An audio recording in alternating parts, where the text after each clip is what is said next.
também uma linguagem que é determinada para nós em Efésios capítulo 4, verso 29, que é o nosso texto base, onde diz que nós não podemos ter palavras torpes, contrárias a uma sã verdade. Uma palavra anti a verdade, contra a verdade. E que verdade? O resto do verso continua dizendo, mas as nossas palavras têm que ser edificantes, promovam edificação. A palavra oikodonel, concretagem, solidez, eterna, não é um inchaço, não é algo que eu te fale e te traga um ânimo para o seu coração, para que você esvazie na hora de dormir, mas é uma concretagem que te leve por dentro das tempestades, sabe? É uma realidade que te leva por dentro das tuas vicissitudes, das tuas desventuras, dos teus erros, das tuas experiências que não são tão boas assim, e você continua entendendo que isso foi concretado em você e que não pode ser mudado, é uma obra completa, consumada de Cristo Jesus. Então eu levei vocês em Números, capítulo 23, no verso 18 em diante.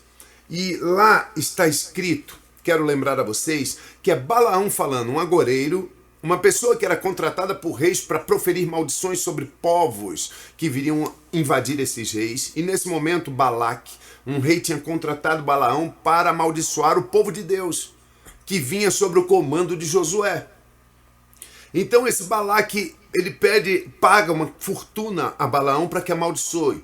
E Balaão sobe em cima de um monte e vê o povo de Deus chegando na formação que foi estabelecida. 3 tribos à frente, 3 tribos atrás, 3 a oeste, 3 a leste, e o tabernáculo no meio com a tribo levítica, com os sacerdotes, e esse povo vinha marchando em forma de cruz, a imagem da redenção, onde o nosso Senhor morreu para nos justificar. E quando Balaão vê isso, então a palavra diz assim, Números 23, 18, então proferiu sua palavra e disse, levanta-te, Balaque, e ouve, escuta-me, ó filho de Zippor. Deus não é homem para que minta, e ele não é filho do homem para que se arrependa.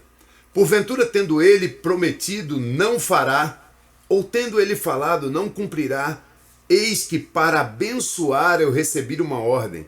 Ele abençoou esse povo, e eu não posso revogar, porque Deus não viu iniquidade em Jacó, e nem contemplou desventura em Israel.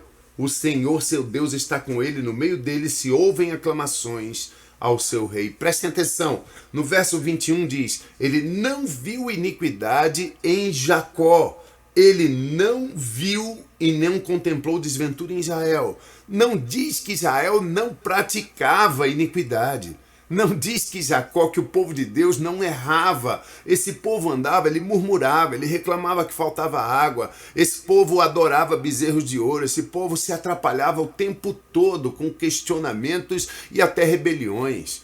Mas a Bíblia não diz que eles não tinham isso. A Bíblia diz que Deus não podia enxergar, porque dos pecados dele, Deus decidiu não se lembrar mais. Isso é uma verdade que chega até nós, mas a consequência disso, diz assim no verso 22, Deus os tirou do Egito e as forças deles são como a do boi selvagem.